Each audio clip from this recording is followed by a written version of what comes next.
Pozdravljeni. Pregled tedenskega dogajanja začenjamo s spornimi mariborskimi radarji. Prehitri vozniki si, kot kaže, lahko oddahnejo. Državni zbor je namreč v torek potrdil novelo zakona o prekrških. Ta med drugim določa 30-dnevni rok za izdajo plačilnega naloga za prekršek ugotovljen stacionarnim ali premičnim radarjem. Redarska služba je zato sklenila, da voznikom kazni za nazaj ne bo zaračunala. Radarji so v 4 mesecih zaznali kar 165 tisoč prekrškov, a prehitrim voznikom kazni, teh se je nabralo za skupno 10 milijonov evrov, ne bo treba plačati. Mi bomo ravnali tako, kot je edino pravilno, to pomeni, da redarstvo ne bo izdajalo plačilnih nalogov za nazaj. Glede na trenutno situacijo tudi za naprej ne pričakujemo, da bi prišlo do izdajanja plačilnih nalogov. Po novi zakonodaji, ki bo začela veljati predvidoma junija, bodo morali pristojni organi prehitre voznike o prekršku, ki ga je zabeležil radar, obvestiti najkasneje v mesecu dni. V nasprotnem primeru jim kazni ne bo treba plačati. Pravilno, sploh jih ne smejo. Pravilno. Če niso bili v funkciji, če ni bilo dovoljenja, ne moreš nekaj zahtevati, da bi plačeval. Še vedno pa ni jasno, ali bo projekt sploh zaživel. Pogodba v javno-zasebnem partnerstvu bi lahko bila razglašena za nično. Mestni svet je prejšnji teden celo razpravljal o možnosti sporazumne prekinitve pogodbe. V tem primeru bi občina od podjetja postavljeno signalizacijo odkupila. Če bi se nadaljeval ta projekt, bil popolnoma drugačnem obsegu, kot je sedaj, ti lokacije teh merilnikov bi tudi bile verjetno drugačne, tako da ta projekt je povsem pod vprašajem. Mi pa šele takrat bi začeli sproti pošiljati, če bi bil ta projekt, ampak zaenkrat se tako kaže, da tega projekta več ne bo. Kje bodo v že tako okleščenem proračunu našli denar za odkup signalizacije, ni znano. Občini bi zato veliko bolj ustrezala morebitna ničnost pogodbe. Pristojne ustanove naj bi odgovor pripravile predvidoma čez 2 meseca.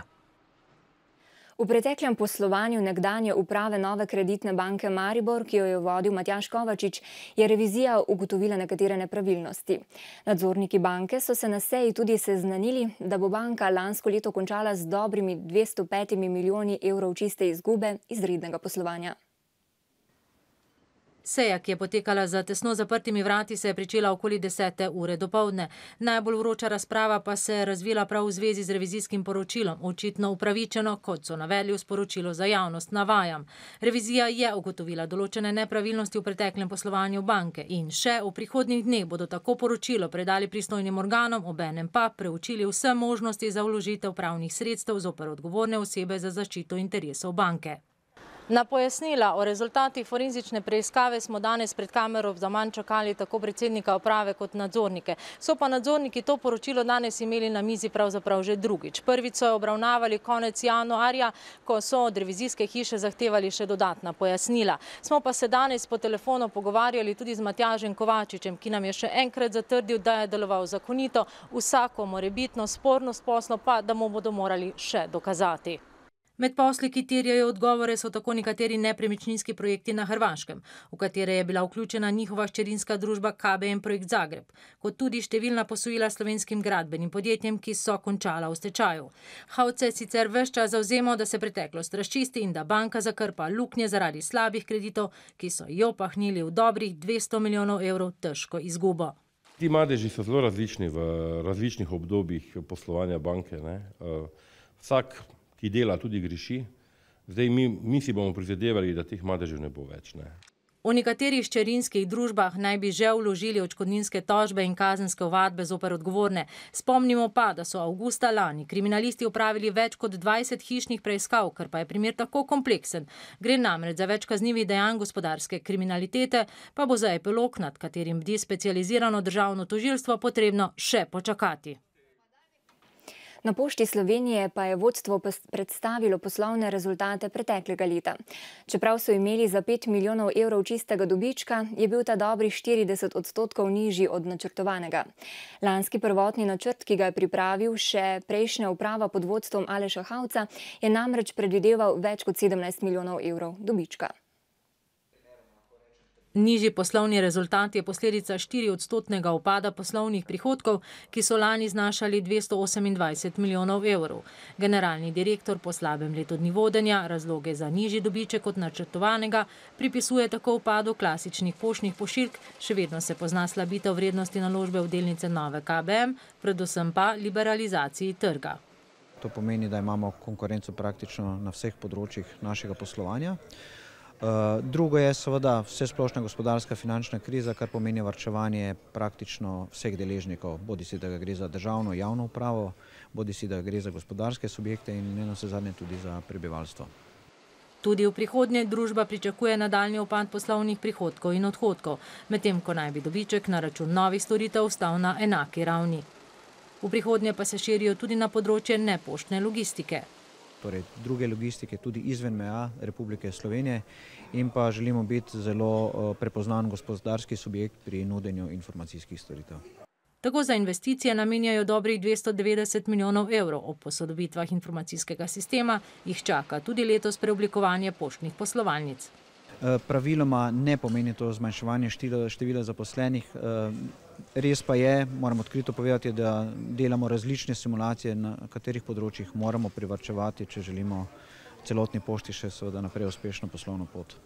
Pošta je tako v sklopu racionalizacije poštnega omrežja ob koncu leta 2012 v pogodbene preoblikovala prve 3 pošte. Predvidoma maja pa se jim bo pridružilo še 60 pošt. Toplejše vreme je mnoge zelo razveselilo, v Slovenski Bistrici pa je povzročilo tudi nekaj nevšečnosti. Zaradi tajanja snega in zelo razmočenih tal se je sprožilo več plazov. Plaz zemlje se je usul na avtocesto, v Ritoznoju pa je eden izmed plazov poškodoval hišo 4-članske družine. Po ocenah geologov hiša ni varna za bivanje, zato jo je družina morala zapustiti. Petkova noč za Vrentoševe ni bila mirna, plaz je takole za nekaj centimetrov premaknil temelje hiše. Po noči okrog 3. 4. ure sem uspal, samo čujem močen pok, pa sem se vstal, pa sem šel ven gledat in sem še tako poslušal, ko bi lahko Ljuba študiral. Nisem pričakoval sploh tega, tam se je plazilo, ne samo, da je pa zdaj to vsem prišlo, pa nisem si mislil, da bo tako se razširilo. Ob pogledu na razpoke se zgrozi tudi Jožetov oče, ki je hišo z lastnimi rokami zgradil pred 30 leti. S prstom pokaže na sklad kmetijskih zemljišč in gozdov, ki ima v lasti vinograde nad hišo. Še po skoraj 4 letih opozarjanja ni uredil odvajanja vode, pove oče. Zato se to god niso naredili, odvajanje vode. Ne, prej so bile terase, da pa vertikalo in to vse pride. Hiša za mlado družino ni več varna, ocenjujejo geologi. Noč so Vrentoševi prebili pri sorodnikih. Sanacijo, ki naj bi trajala 14 dni, naj bi začeli še ta teden.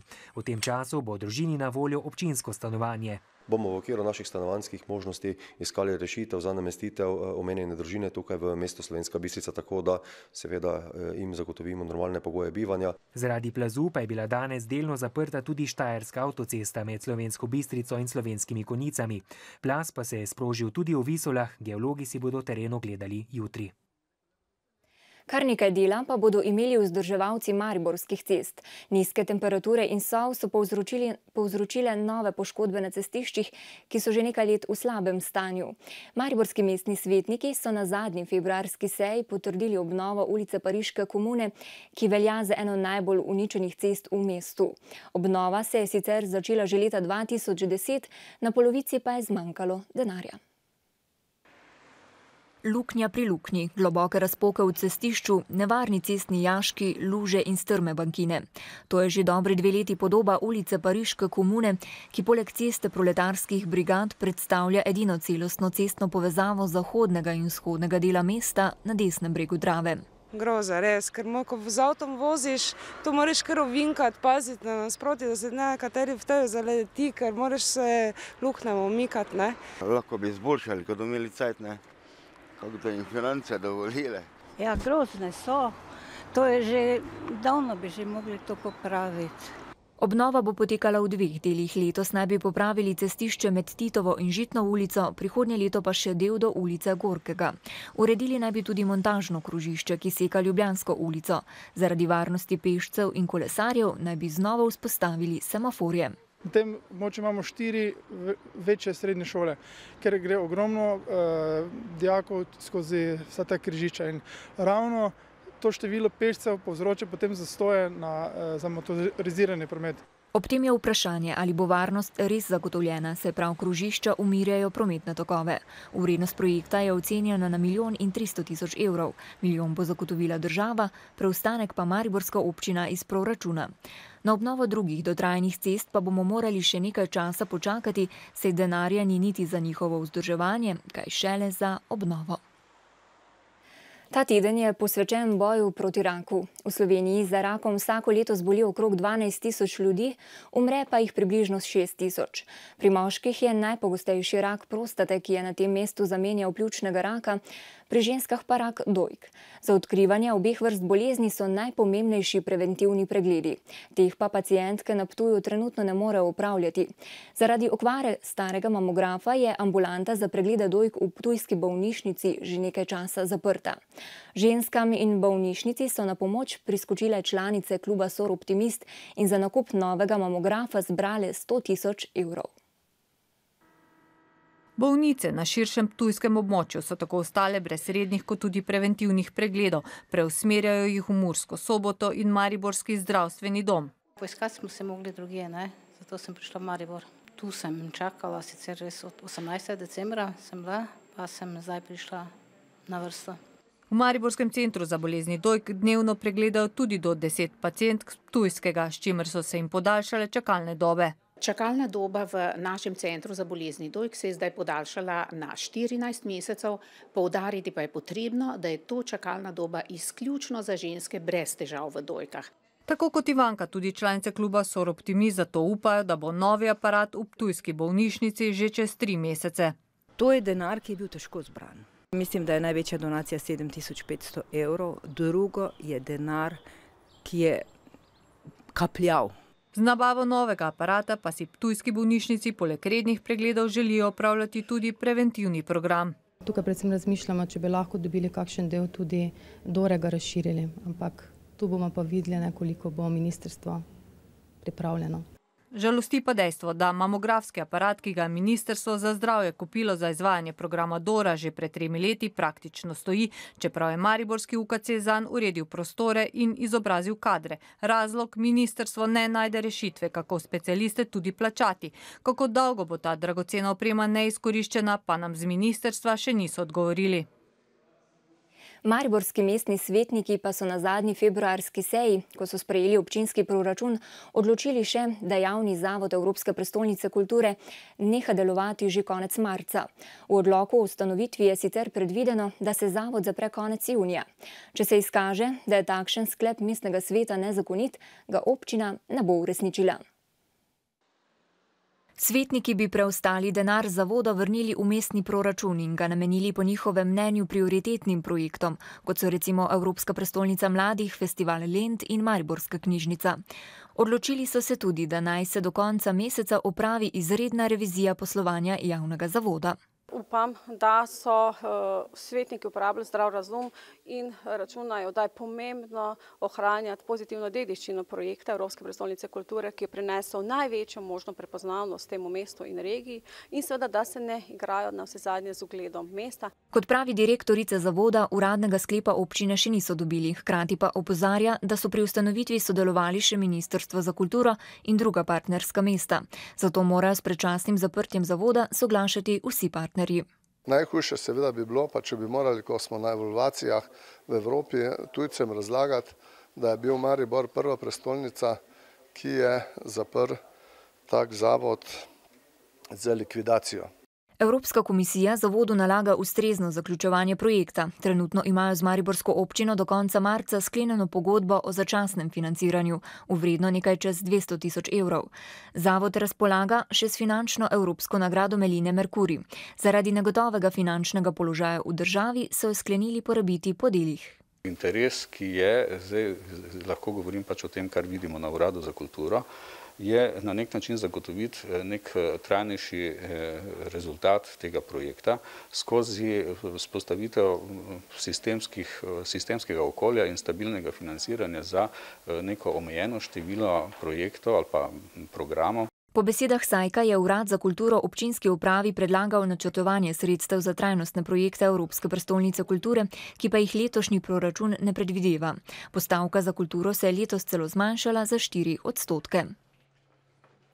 Da dijaki zmorejo več, kot od njih zahteva šola, pa so dokazali mladi inovatorji in raziskovalci iz Tehniškega šolskega centra Maribor. Pohvalijo se namreč lahko številnimi izumi, ki so jih tudi patentirali. Naprava za zdravljenje čebel in različni nosilci cevi so zadnji izumi srednješolcev, ki za svoje dosežke prejemajo tudi mednarodne nagrade. To je nosilec cevi. Idejo za izum je Venčeslav Mlakar, sicer dijak 3. letnika, dobil pri delu doma. To pa ni edini. Tudi nevidni nosilec cevi je v postopku patentiranja. Pri teh dveh nosilcih je prednost to, da iz prednje strani je neviden. Tukaj lahko vidimo, da se vidi samo iz strani. Nacev je prikovičen. Ali ste vedeli, da lahko zdravimo čebele tudi s pomočjo električne naprave? Izum je last četrtošolca, sicer tudi marljivega čebelarja, ki je idejo dobil, ko je analiziral sosedov čebelnjak, potem ko je zaradi tovrstnega zdravljenja pogorel. In sem potem si izmislil takšno električno napravo, v katero damo oksalno kislino in potem se ta oksalna kislina segreva in se sprošča ta oksalna kislina v obliki dima in ta zdravi čebeljo bolezen. Marko pa se je lotil kar izdelave avtomobila, ki lahko doseže hitrost tudi do 170 km/h, ki pa ga bo še dodatno opremil, saj si želi, da bi ga lahko nekoč vozil tudi po cesti. To je izdelano že delno karoserijo, te blatnike, pa tudi ploščo seštevci ter radio. Da bi pa izboljšal vozno dinamiko, pa sem izdelal celotni sprednji novi del, ki je sedaj nekoliko širši in daljši. Dijaki imajo precej idej, radi delajo na tem področju. Razen tega smo dobili predavatelje tudi, ki so nas seznanili, kako to izvesti, tako da izume tudi patentno zaščitimo, sami naredimo prijavo, sponzorji nam financirajo to, tako da fanti, ki delajo na tem področju, ki imajo želje delati, tako rekoč imajo potem eno veliko referenco v življenju. Skupno so doslej zaščitili že 7 izumov, glede na zavzetost in veselje dijakov pa bo seznam kmalu še daljši. Raziskovalnih nalog, s katerimi žanjejo uspehe tako na domačih in tujih tleh, pa niti ne štejejo več. V Mariboru je zasedal 23. regijski otroški parlament. 100 mladih parlamentark in parlamentarcev je razpravljalo o letošnji temi odraščanju. Mladim v sodobnem času prinaša vse težje izzive, povezane z medsebojnimi odnosi z vrstniki in starši, z zahtevami v šoli in z odločitvami o prihodnosti. Od pubertetniških mozoljev do odločitev o nadaljevanju šolanja so težave, s katerimi se srečujejo mladi. Čeprav se na prvi pogled zdijo preproste, pa se mnogim v sedanjem času večkrat zdijo nepremostljive. In naloga otroškega parlamenta je poiskati ukrepe, odgovore in rešitve zanje. Na pristojnih inštitucijah pa je, da jim prisluhnejo. Ja, je moč samo, se tudi odrasli takda poslušajo, ne, pa to. Pa dovolj poslušajo odrasli? Ne. Zdi se mi, da nas bi mogli bolj upoštevati, da bi mogli bolj upoštevati naše predloge, ker na nas stoji svet. Bojo slišali vaše pobude? Ja, mislim, da zato, ker smo se zelo potrudili. Pa bi tudi morali upoštevati to. Čeprav mladi menijo, da se pristojni ne odzivajo dovolj na njihove predloge, izkušnje organizatorjev otroškega parlamenta kažejo drugače. Moram reči, da skozi leta mi, ki smo že dalj časa zraven, opažamo, da se je kaj tudi spremenilo v tej smeri, kar so razmišljali sami mladi parlamentarke in parlamentarci. Imajo veliko idej, veliko pobud, veliko imajo mnenj, samo prisluhniti jim je potrebno. Še vedno je v družinah premalo pogovora o teh najbolj perečih problemih in je zato šola gotovo še vedno prostor, kjer lažje o tem govorijo. Mlade parlamentarce sedaj čaka še razprava na nacionalnem otroškem parlamentu, kjer tudi organizatorji pričakujejo večji interes politike, kot so ga bili deležni na regionalni ravni. Spoštovani, to je bil preglednik televizije Maribor. Lep preostanek konca tedna vam želimo. Hvala za pozornost in nasvidenje.